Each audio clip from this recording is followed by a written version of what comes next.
So between 2021 and 2025, there's this one nation that just quietly erased 12,200 university degree paths. Which is just a massive number. It's totally gutted. I mean, entire departments closed down, professors reassigned, curriculums just permanently shelved. Right, completely gone. Yeah.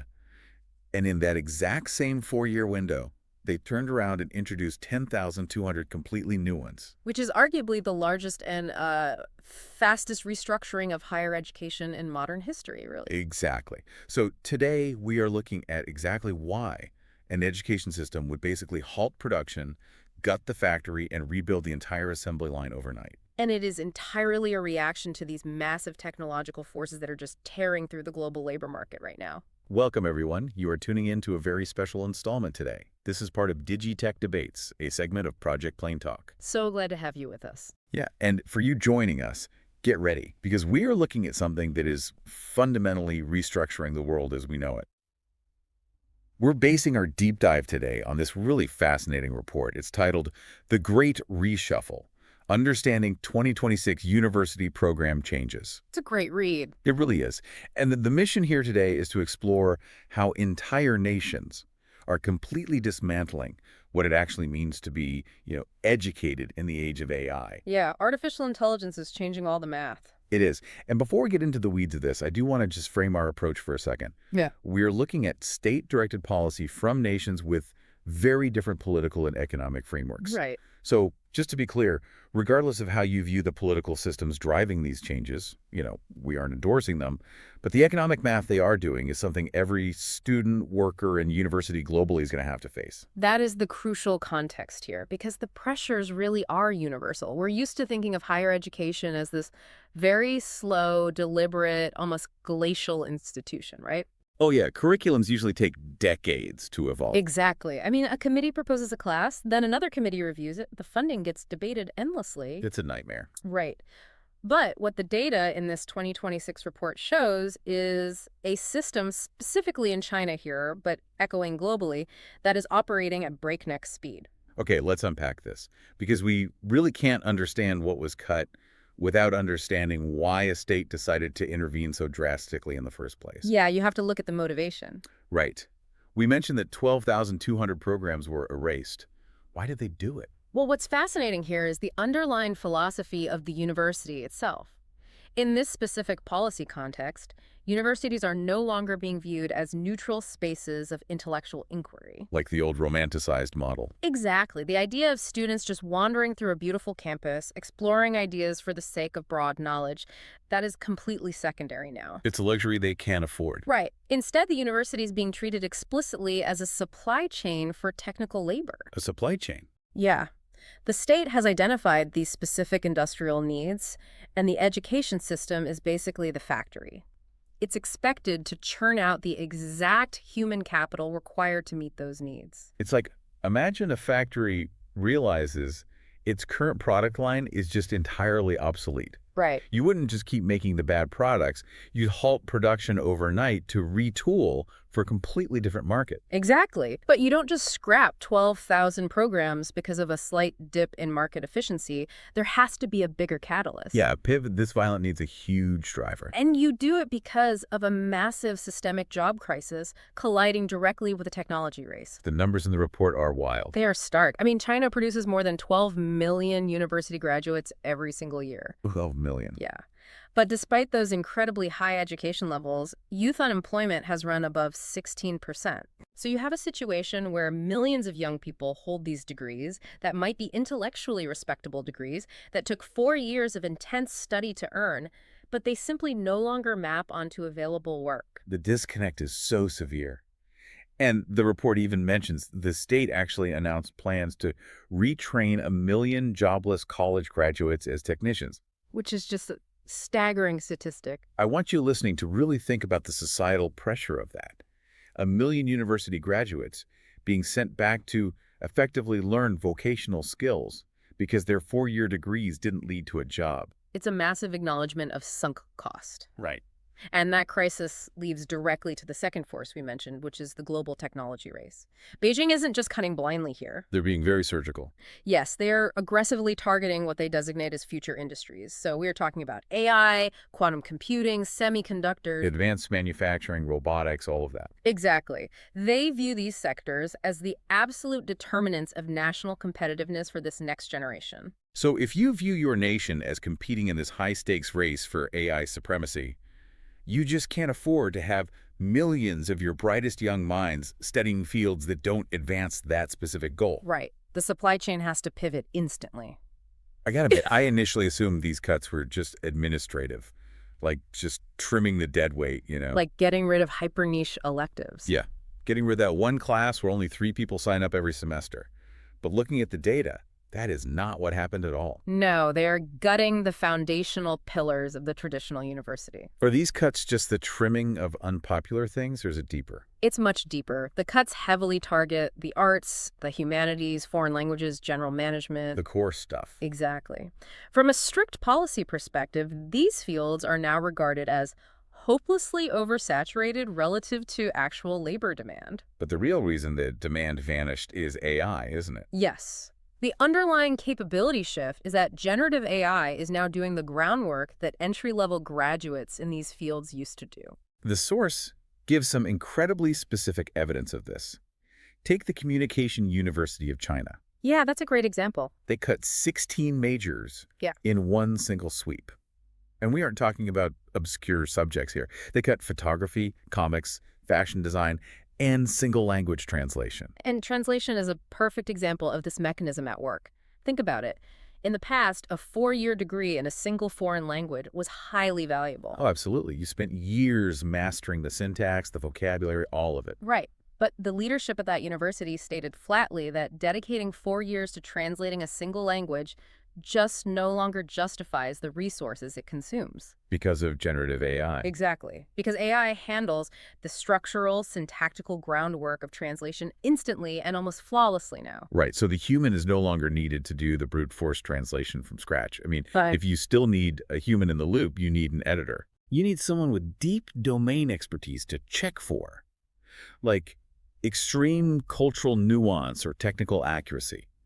But you definitely don't need an army of entry-level graduates doing basic document translation. no, you don't. And we see this exact same capability shift mirrored at the University of Shanghai for Science and Technology. What do they do? They completely restructured their product design program. The core tasks that graduates use to get hired for, specifically manual 3D modeling and rendering, are now handled by AI. Wow. Yeah, the generative tools can take a basic prompt and perform those rendering tasks in seconds, generating dozens of iterations. So if your entire 4-year degree was built around mastering the software to do manual rendering, Your degree just became economically obsolete. that is a complete inversion of how we think about entry-level work. Another huge shift mentioned in the report is cinematography. Yes, the broadcast shift. Yeah, the Communication University of China actually merged their traditional cinematography program into a combined digital production track. Which makes sense. Right, because a graduate trained to manually operate heavy broadcast television cameras and set up traditional studio lighting is stepping into a labor market that is entirely reshaped by live streaming, short-form video, and algorithmic distribution. The centralized broadcast model is just shrinking rapidly. And this touches on general management as well. Oh, true. In the past, a general management degree was a very safe, versatile bet. It was the default for so many people. Right.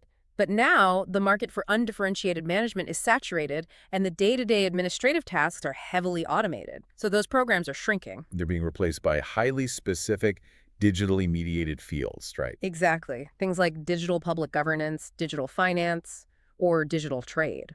So what does this all mean? When you look at these casualties, the translator, the manual 3D modeler, the traditional broadcaster. Human labor is decisively moving away from basic execution. Right. We aren't being trained to do the rendering or do the translating anymore.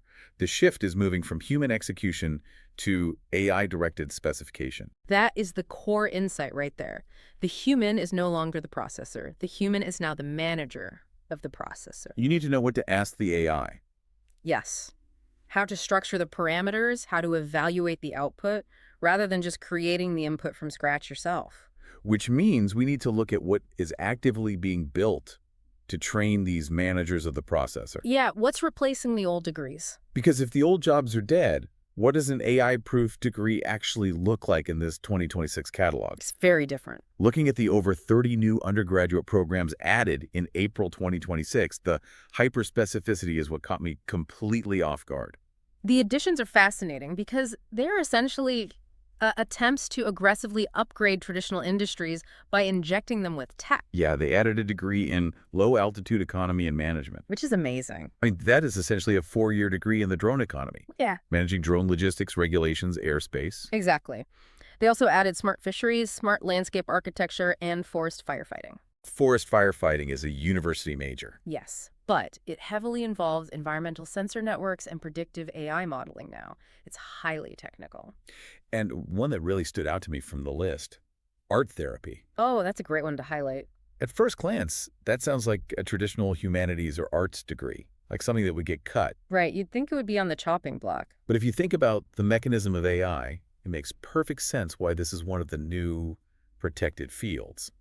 AI can render a beautiful painting in 3 seconds, sure. But it can't be human. Exactly. AI cannot sit in a room with a traumatized child, read their body language, and use art as a medium for emotional intervention.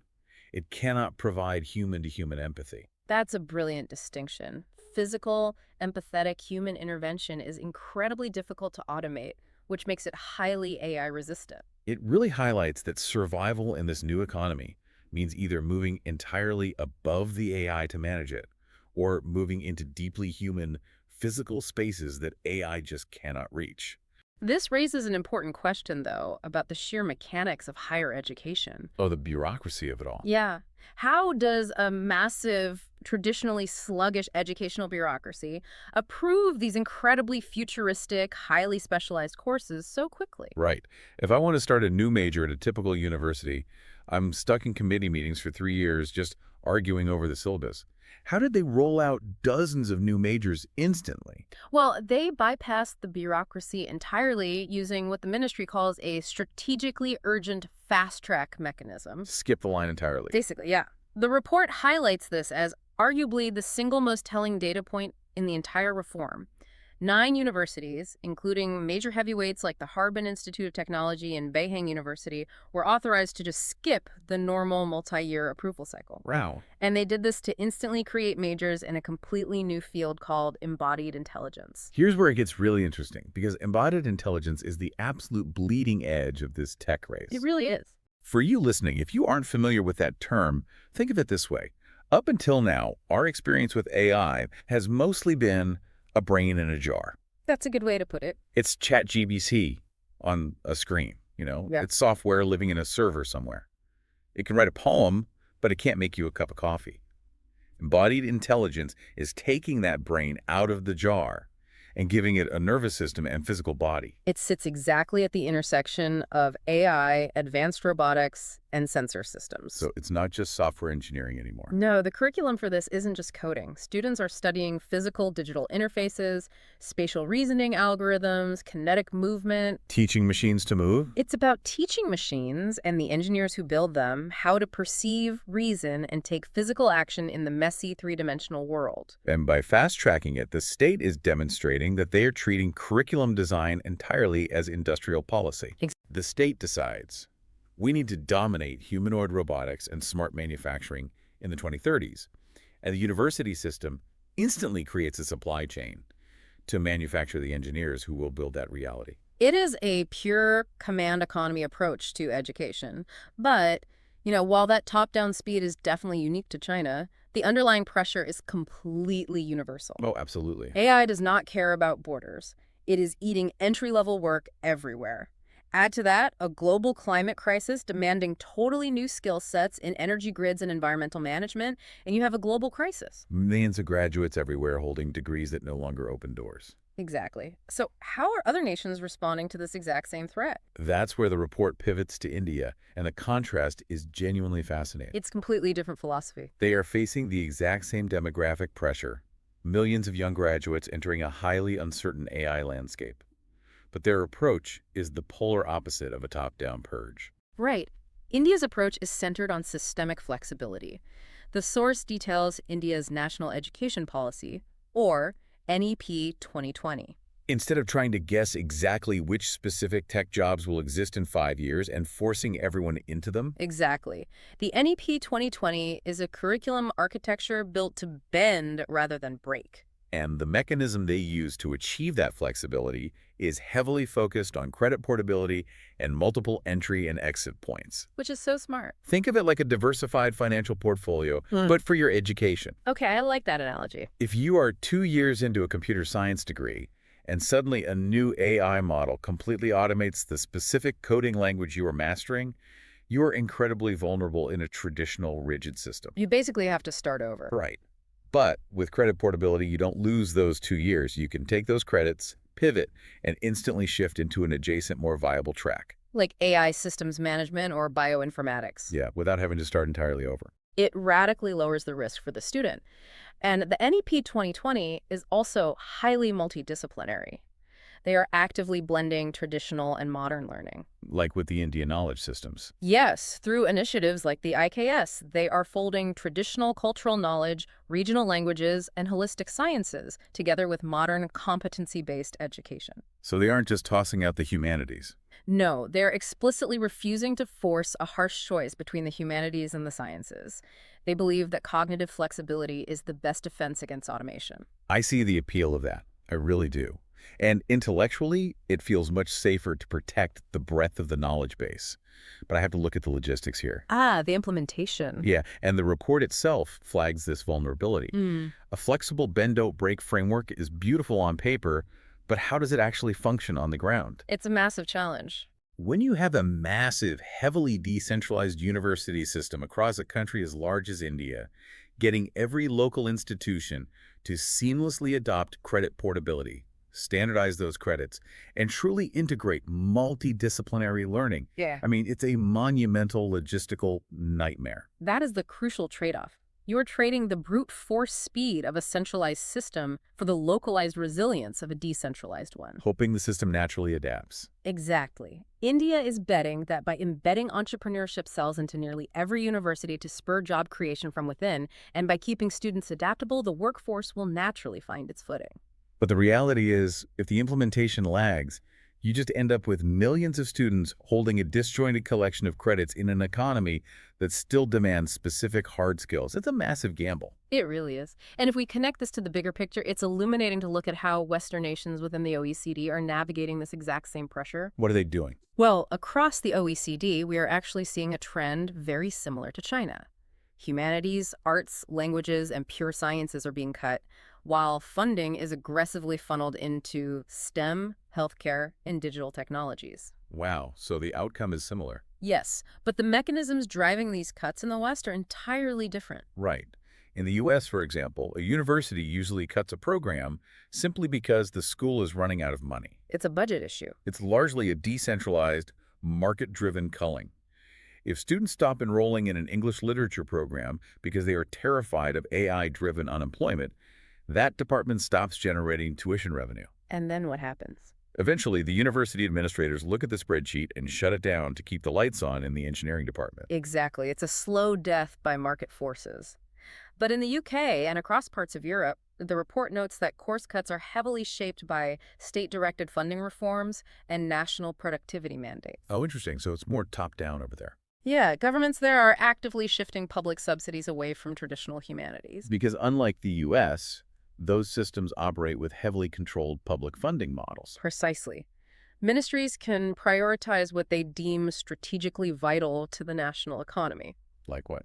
So you see funding flowing toward specialized languages like East Asian languages or cybersecurity linguistics because they serve national security and trade interests. While general language degrees just suffer. Right. General European language degrees get defunded and simply wither away. The state isn't necessarily banning the degree. They're just starving it of resources until it collapses. Exactly. It all comes back to that central theme, making education economically legible. If the state or the market cannot immediately map a clear, lucrative economic output to a degree, that degree is on the chopping block. Which brings us back to the stark reality of the 2026 data. Every major economy is doing this exact same math. So to bring this all together for you listening, here's the core takeaway. Whether it's the radical, rapid, top-down replacement of entire disciplines we see in China, Or the flexible bend don't break integration model of India. or the funding-driven starvation of the humanities in the West, the very definition of what constitutes a valuable education is being rewritten globally in real time. We are living through a fundamental re-engineering of human capital. We really are. And it is an incredibly high-stakes experiment. The researchers in the source material offer a really critical warning about moving at this speed, though. What's the warning? Well, when you pivot an entire education system toward future industries, there is a distinct danger of overcorrection. Moving too fast. Right. They point out that a hot new major like embodied intelligence or brain-computer interfaces could actually become obsolete before its very first class even graduates. Oh man, because the technology is moving exponentially. Exactly. The future industry you are training a freshman for today might be fully automated by the time they become a senior 4 years later. You are basically trying to hit a target that is accelerating away from you. That is a staggering thought. And it leads me to something I want you, the listener, to really mull over. It's a provocative thought that builds on everything we've unpacked today. I love these. We've been talking about what degrees are surviving and how they're being taught. But if the half-life of technical skills is now shorter than a traditional 4-year degree, Which it very well might be. right, if the drone economy or AI rendering tools or spatial algorithms change fundamentally between your freshman and senior year, will the very concept of the 4-year university structure soon become the ultimate casualty of the AI era? It's a very real possibility. I mean, the idea of spending 4 uninterrupted years in a classroom before entering the workforce is an artifact of the industrial age. Right, it's an old model. We may be entering an era where you never truly graduate. Exactly. To go back to our factory analogy from the beginning, maybe the problem isn't just that the university factory was producing the wrong products. Maybe the problem is that in the age of AI, the idea of a factory itself, a place where you spend 4 years on a static assembly line to emerge as a finished product, is fundamentally broken. Yeah, the assembly line model just doesn't work anymore. If the required skills change every 18 months, we might be forced to abandon long static degrees entirely in favor of continuous lifelong micro-credentialing. Just constantly updating your skills. The assembly line never stops. You just keep stepping back onto it for a few months at a time for the rest of your life. It's a whole new world. It really is. Thank you so much for joining us on this deep dive. Keep questioning the systems around you. Keep an eye on how your own industry is shifting. And as always, keep learning.